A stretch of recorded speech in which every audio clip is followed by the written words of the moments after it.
Alors aujourd'hui, comme promis, je vais vous présenter c'est un oracle qui s'appelle la Vera Sibilla. C'est un oracle italien, un peu dans la tradition des Sibylles des salons, euh, c'est un jeu 52 cartes qui représente des scènes de la vie quotidienne ou des personnages ou des allégories. Et moi, ça me changeait un peu. Enfin, en fait, j'ai eu la chance de faire un séjour à Venise il y a 2 semaines. Ouais, j'accompagnais mon compagnon qui est musicien qui travaillait là-bas. Et ouais, j'ai ramené deux choses de Venise. J'ai ramené, donc en me baladant dans les rues labyrinthiques et magiques de cette ville, je suis tombée sur un marchand de tabac. Parce que là-bas, ce genre de jeu, ça s'achète dans les marchands de tabac, en fait. Et une autre chose que j'ai ramené aussi, c'est des tissus voilà, que j'utilise comme dessous pour tirer les cartes. Donc il y a ce tissu doré et un autre que j'utiliserai une prochaine fois, un brocart de soie aussi, je pense. Venise étant réputée pour, en tout cas dans un passé voilà, relativement moyennement proche. C'était une ville extrêmement riche, une ville marchande qui était assez réputée pour ses tissus, notamment voilà, son travail du tissu. Et c'est ce que j'ai ramené de mon voyage en fait. Et voilà, et donc j'ai mis un petit post sur ce jeu. Et alors c'est un jeu de 52 cartes qui est basé également sur les étendards, là, les signes à la française avec les piques, cœur, carreau, trèfle. Euh, et donc des petites scénettes qui, j'imagine, alors je ne connais pas la Sibylle des salons, je n'ai jamais utilisé ce jeu, mais voilà, j'ai l'impression que ce sont des scènes un peu similaires. En tout cas, c'est ouais, des gravures un peu voilà, qui font très 19e siècle, avec un petit côté suranné qui me plaît beaucoup. Et en faisant une très brève recherche sur ce jeu, voilà, je regardais un peu sur internet les éditions Massendini, donc c'est fabriqué en Italie, bien sûr, que je ne connaissais pas, qui n'est pas aussi connu que Lo Scarabeo, par exemple, en France, qui est italien aussi. Alors, oui, je regardais un petit peu et je ne sais plus comment j'en suis venue à me dire.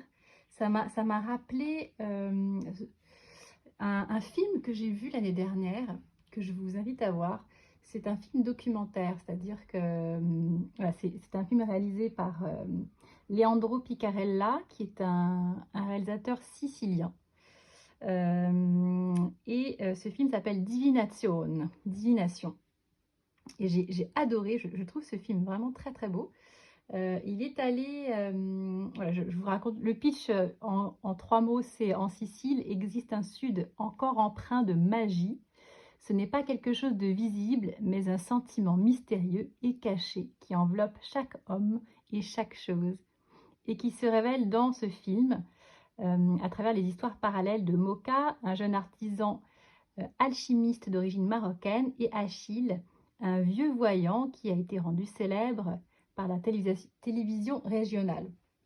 Voilà, et en gros, Leandro Piccarella, le réalisateur, je ne sais pas comment il a fait sa connaissance, mais il a... alors ce voyant, donc qui existe, hein, qui est un monsieur qui doit avoir une soixantaine d'années, qui s'appelle Achille, un voyant célèbre de Sicile, actuellement célèbre.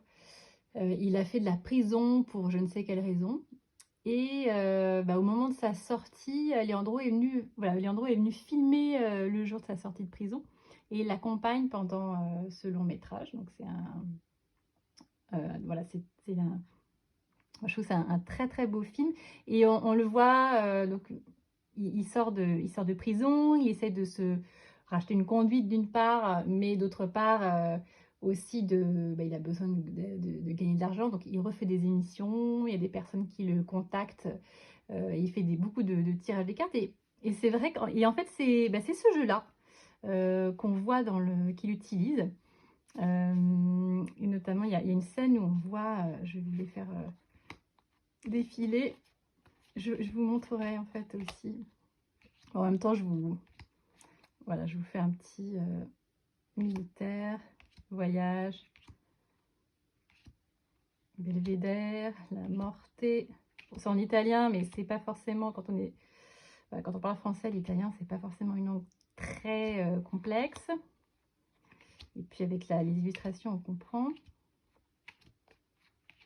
Et puis, j'ai aussi acheté cet oracle parce que ça me changeait un peu des tarots. Moi, j'utilise surtout les tarots, notamment de Marseille, et qui ont une dimension quand même assez ésotérique, avec des symboles, parfois,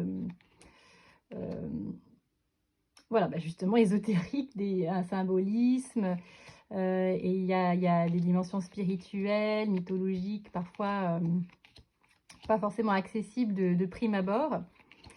Et prison, la joie, une surprise consolante, la jalousie. Hop. Voilà, il y a une scène où on le voit, il sort, Alors oui, et je disais, j'avais envie d'avoir un jeu qui proposait des scènes un peu plus triviales. Et je trouve ça assez intéressant et je trouve que ça fonctionne assez bien. On va dire, je m'en suis un petit peu servie.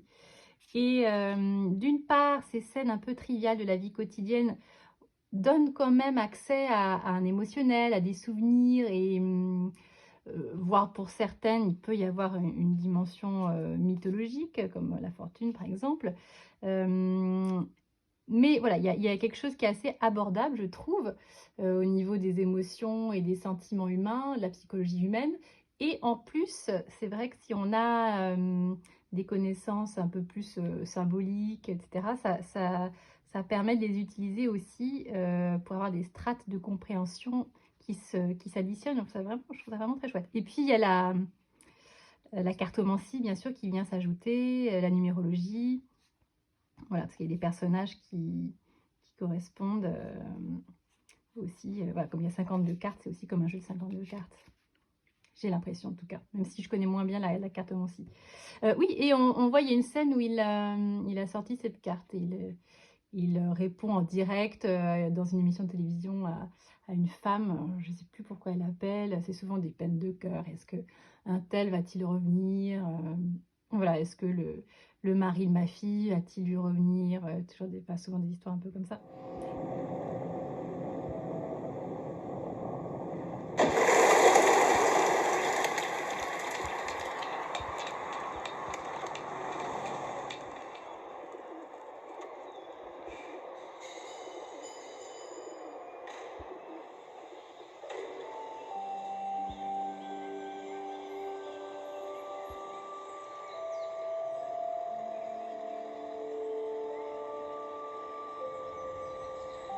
Gli uomini dal breve destino. Mi ha aperto il cuore perché era da tanto tempo che l'ho cercata disperatamente per poter parlare con lei. Fortuna, visto questa carta? Et voilà, je trouve ce film assez étonnant et je vous en parlerai une autre fois, mais pour moi, le cinéma, c'est vraiment un art de la magie. D'ailleurs, on parle beaucoup de la magie du cinéma. Mais c'est vrai que cette création d'images mentales et des univers qu'on invente et qu'on partage avec les autres, moi je trouve que c'est un art qui est vraiment magique. Voilà, du coup j'étais contente de vous parler de ce film qui est un film documentaire, donc c'est un genre que j'affectionne particulièrement et que je vous invite à regarder. Il est disponible sur la plateforme Tank, je mettrai le lien dans le descriptif. Alors, on peut faire un petit tirage. Oui, le dos, bon, c'est assez simple. J'aurais préféré un dos un peu plus graphique, un peu plus gravé. Là, voilà, c'est un petit peu flashy, je trouve un peu pop par rapport au côté un peu plus suranné des gravures de chaque carte. Mais bon, le contraste est sympa aussi. Alors, voyons voir, qu'est-ce qu'on peut avoir comme petit message.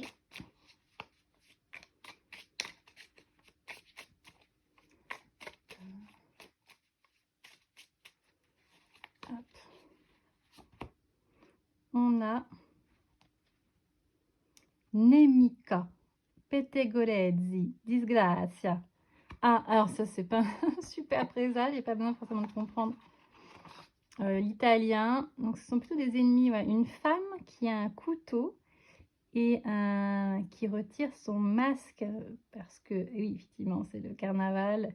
Elle révèle enfin sa vraie nature et elle est prête à se défendre. Ça me fait penser un peu aussi à à la dame d'épée, qui a une façon de s'adresser aux autres très franche et très directe, qui n'a pas sa langue dans sa poche, qui peut être même un peu tranchante à travers ses mots. Et en même temps, c'est une femme qui peut-être agit de la sorte parce qu'elle-même, elle protège une blessure. On le voit, c'est marrant parce que dans la carte du tarot qui correspond à la à la reine d'épée, pardon, elle a aussi un geste protecteur. Elle protège son cœur en fait avec son bras et son poignard. Quelque part, c'est une femme voilà, peut-être elle a elle-même une blessure et se protège. Et en même temps, on voit elle se dévoile. Enfin, il y a l'idée de montrer sa véritable nature, de franchise aussi envers soi-même, peut-être de voir quelles sont les blessures qui nous poussent à être agressifs parfois envers les autres.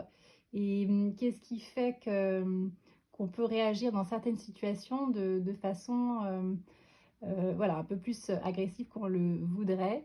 Moi, je trouve que ça peut être une carte qui invite à se poser ce type de questions et à oser se regarder en face, voilà, de retirer notre masque. Et qu'est-ce qu'on a en couple? On a la conversation, sérénité, joie. Justement, peut-être qu'une fois qu'on a retiré notre masque et qu'on a été sincère envers nous-mêmes, qu'on a reconnu notre blessure, ça nous permet d'être libre, d'être nous-mêmes, de nous exprimer de façon plus sereine, plus juste. Et cette énergie de méfiance qui se transforme en agressivité, et bien à ce moment-là, elle peut partir et laisser de la place à de la joie, à de la simplicité et à la joie de partager simplement. Là, on voit que cette femme, d'ailleurs, on dirait que c'est la même. Elle a une robe rouge, vous voyez, là, sous son châle. Et là, une fois qu'elle a pu faire face, retirer son masque et faire face à ses blessures et les accepter, s'ouvrir. On dirait qu'elle a peur de quelque chose. Donc c'est voilà, vraiment s'ouvrir de façon franche à sa peur, la regarder en face. Ça permet de se libérer et de se sentir beaucoup plus sereine avec les autres, avec soi. Et à ce moment-là, voilà, on a un as de cœur. Donc là, on peut commencer à se remplir d'amour et à le répandre aussi autour de soi. Et c'est à ce moment-là qu'on attire de la joie et d'autres personnes autour de nous.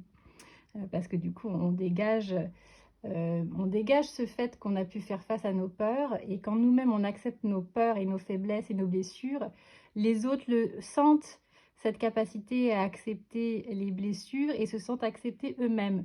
Et c'est la raison qui fait qu'à ce moment-là, on attire à nous des personnes qui se sentent en confiance avec nous. Voilà, je trouve que c'est un joli message pour la journée. Je vous souhaite une belle journée et je vous dis à bientôt.